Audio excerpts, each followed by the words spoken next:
Film अभिनेता शाहरुख खान का बेटा आर्यन खान जेल से रिहा होकर अपने घर लौट चुका है। आर्यन की रिहाई के साथ ही मन्नत में 28 दिन बाद खुशियां लौट आईं।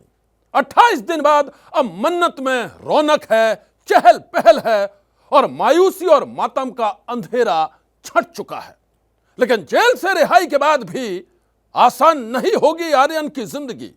ड्रग्स केस में जमानत मिलने के बाद भी आर्यन खान पर 24 घंटे लगा रहेगा बंदिशों का पहरा।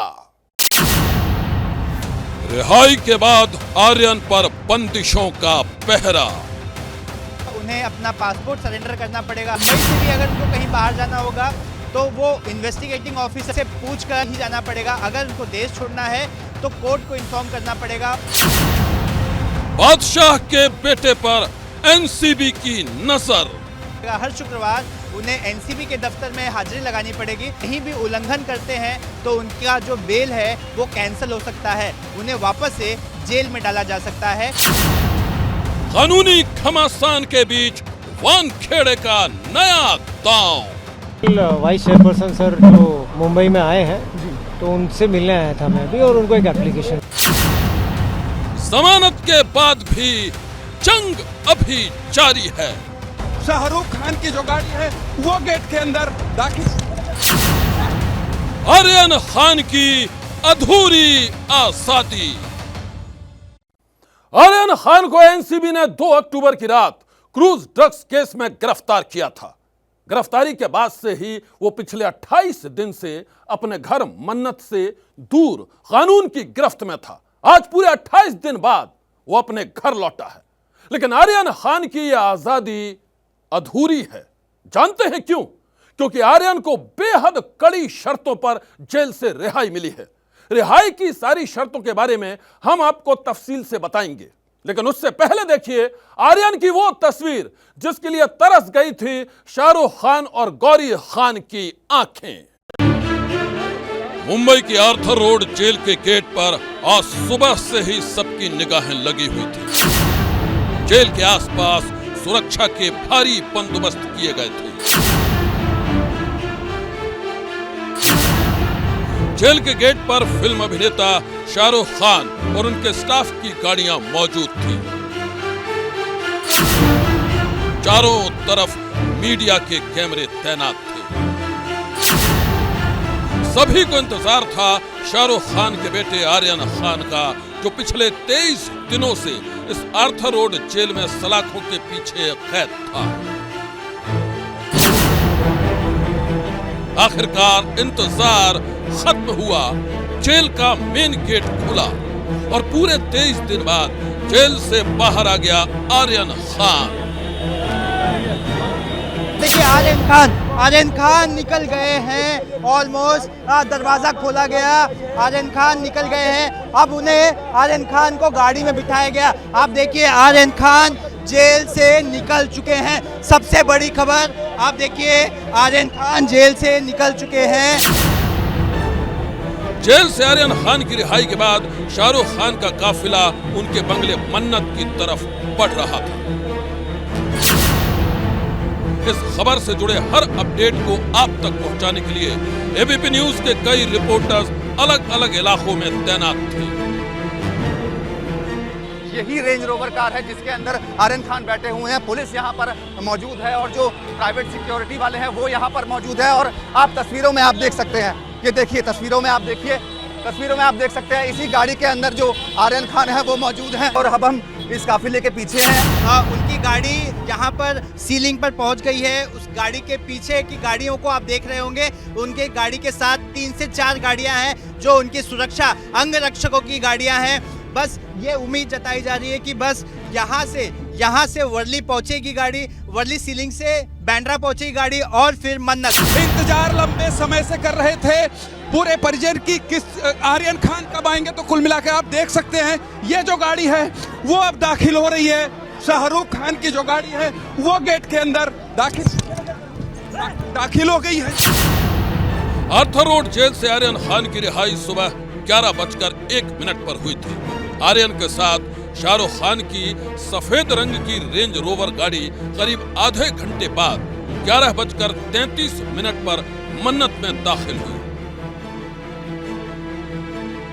उसके साथ ही मन्नत के बाहर जश्न शुरू हो गया। आतिशबाजी हुई, ढोल नगाड़े बजे और सुबह से ही मन्नत के सामने जुटे शाहरुख के फैंस ने खुलकर अपनी खुशी का इजहार किया। शाहरुख खान के फैन होते हैं, उनकी एक खासियत होती है, वो सब होते हैं जबरा फैन, और ये सब है जबरा फैन। देखिए शाहरुख का फैन टी शर्ट ही पहनकर आ गए हैं, शाहरुख का फैन, जबरा फैन।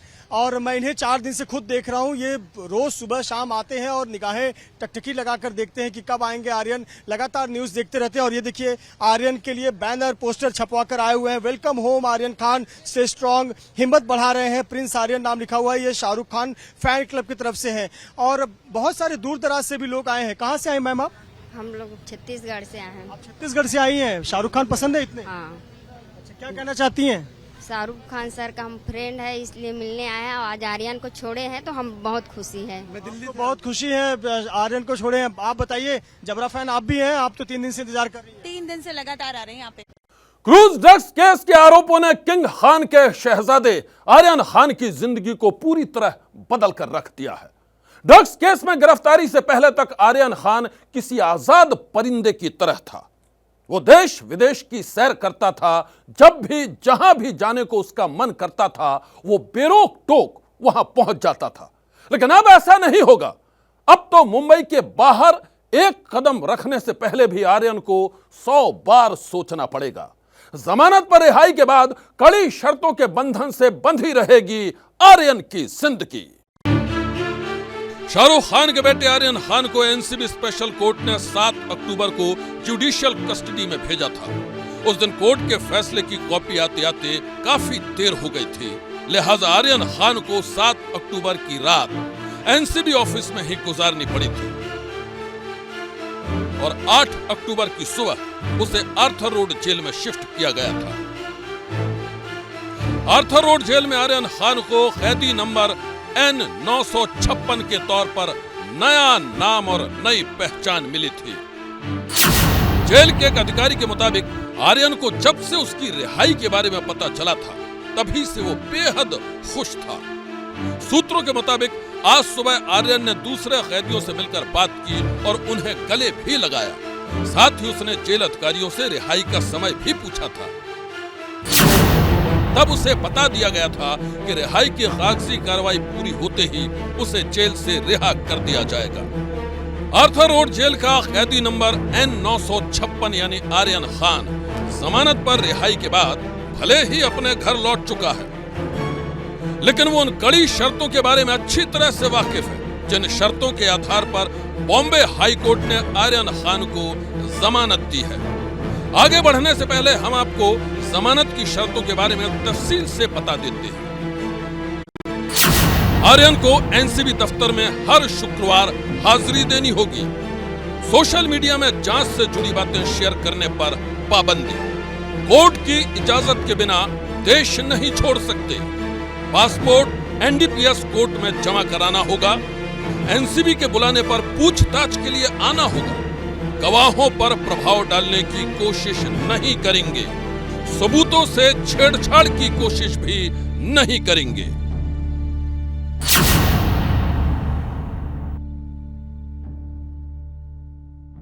आर्यन को जब कल जमानत के ऑर्डर्स आए थे उस पर काफ़ी महत्वपूर्ण शर्तें भी दी थी। यहाँ से निकलने के बाद आर्यन को बहुत सारी शर्तों का भी ध्यान देना पड़ेगा। वो किसी भी ऐसे व्यक्ति से नहीं बात कर सकते जो इस केस से जुड़ा हुआ है। विटनेस से बात नहीं कर सकते, उनको टेम्पर नहीं कर सकते।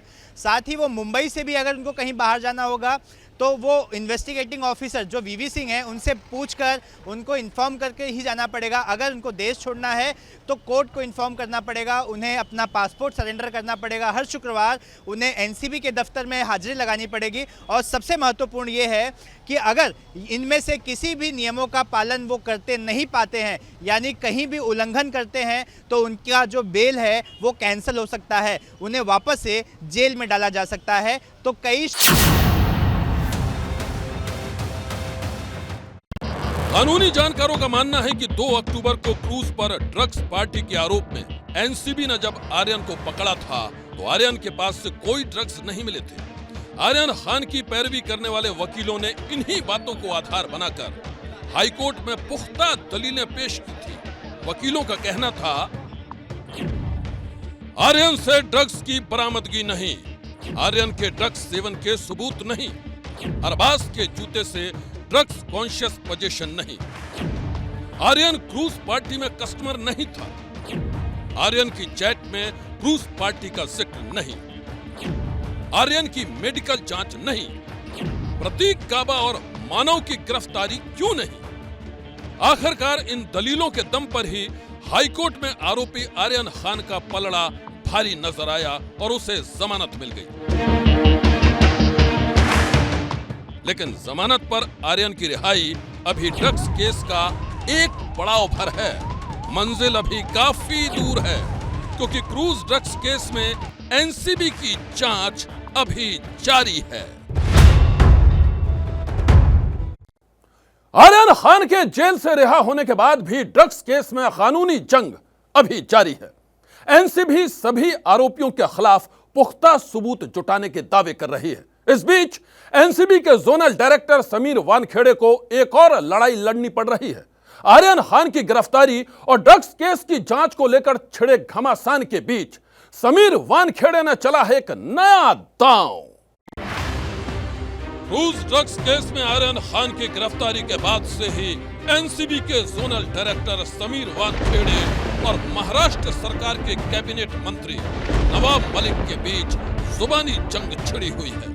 जिस तरह से आर्यन खान की जमानत हुई और आज उनकी रिहाई हुई है, निश्चित रूप से पहले दिन से हमारी भूमिका थी कि ये पूरा फर्जीवाड़ा है, फेक केस बनाया गया, कुछ लोगों को चिन्हित करके पकड़ा गया, कोई भी ड्रग उनके पास से नहीं मिली, चाहे वो दिखा रहे हैं कि जूते में मिली, किसी के जेब में मिली।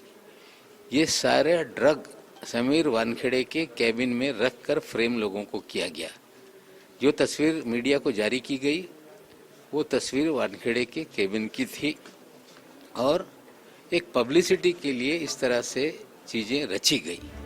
नवाब मलिक कभी समीर वानखेड़े की निजी जिंदगी पर हमला कर रहे हैं तो कभी उनकी जाति और आईआरएस में उनके सिलेक्शन को लेकर बेहद संगीन आरोप लगा रहे हैं। मेरा सवाल इतना ही है कि समीर दाऊद वानखेड़े ने फर्जी दस्तावेज के आधार पर शेड्यूल कास्ट का सर्टिफिकेट बनवाया और उस सर्टिफिकेट के आधार पर कंपटीशन में बैठे, आईआरएस का पद हासिल किया और देश में एक होनहार दलित शायद किसी गांव में गरीबी में पढ़कर आगे जाना चाहता होगा या किसी शहर में झोपड़ी में रहकर उसने तैयारी की होगी, ऐसे एक होनहार दलित का अधिकार छीना गया। ये इन तमाम आरोपों के बीच अब एनसीबी अधिकारी समीर वानखेड़े ने राष्ट्रीय अनुसूचित जाति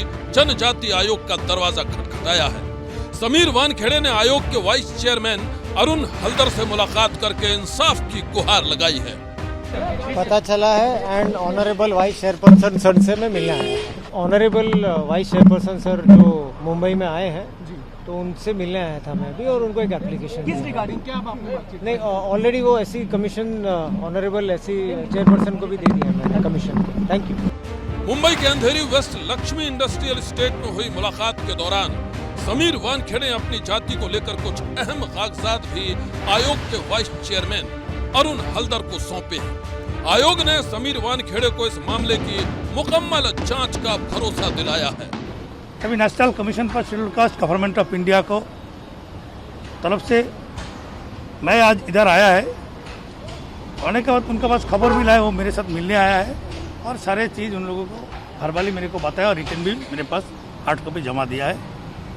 मैं उनसे पूछताछ किया है सारे विषय पर लेके जो आप आदौ शेड्यूल कास्ट है क्या नहीं, तो उन्होंने सारे चीज़ मेरे को जमा दिया है, उनका सर्टिफिकेट जमा दिया है और उन्होंने बोला मैं शेड्यूल कास्ट ही हूँ, अनुसूचित जाति वर्गों का हूँ और मैं एक अच्छा काम करने के लिए अपना जान बाजी लगा के ये ड्रग पाचार चक्र को रुकने के लिए मैं कोशिश कर रहे और कोई लोग इसके विरोध करने से मेरे को जातिगत आधार पर गाली देने लगा मेरा फैमिली के ऊपर अटैक कर रहा है। इसलिए सर मैं कमीशन का द्वारस्थ हुआ। ये आपको देखना चाहिए, मेरे को सुविचार न्याय विचार चाहिए। समीर वानखेड़े ने SC/ST कमीशन का दरवाजा खटखटाकर यह साफ कर दिया है कि वो महाराष्ट्र सरकार के मंत्री नवाब मलिक के पर्सनल अटैक और संगीन आरोपों से घबराने वाले नहीं हैं। ड्रग्स के खिलाफ अपनी मुहिम के साथ साथ वो आत्मसम्मान की इस लड़ाई को भी अंजाम तक पहुंचाकर ही दम लेंगे। इस बीच समीर वानखेड़े और दूसरे अफसरों के खिलाफ जांच करने मुंबई पहुंची एनसीबी की विजिलेंस टीम शुरुआती तफ्तीश के बाद दिल्ली लौट आई है। पिछले 3 दिनों की जांच में हमने 5 ऑफिशियल्स को और 3 प्राइवेट विटनेसेस को शामिल किया है। कुछ साक्ष्य इकट्ठे किए हैं और जांच जारी है। हम आपको बता दें कि क्रूज ड्रग्स केस का भंडाफोड़ होने के बाद एनसीबी के एक गवाह ने ही अधिकारियों पर ये आरोप लगाए थे कि वो कुछ आरोपियों की रिहाई के लिए 25 करोड़ की डीलिंग करना चाहते थे। मुंबई का क्रूज ड्रग्स केस उस मोड़ पर पहुंच चुका है जहां एनसीबी के आला अधिकारियों को अपने ही मातहत अफसरों के खिलाफ जांच करनी पड़ रही है। खबर है कि एनसीबी के जोनल डायरेक्टर समीर वानखेड़े पर लगे आरोपों की जांच बहुत जल्द एनआईए को सौंपी जा सकती है। इस सिलसिले में ड्रग्स केस से जुड़ी जानकारियां हासिल करने के लिए एनसीबी के दफ्तर तक पहुंच चुकी है एनआईए की टीम। आज की सनसनी में बस इतना ही। आप रहिएगा होशियार, सन्नाटे को चीरती सनसनी कल फिर देगी दस्तक आपकी दहलीज पर।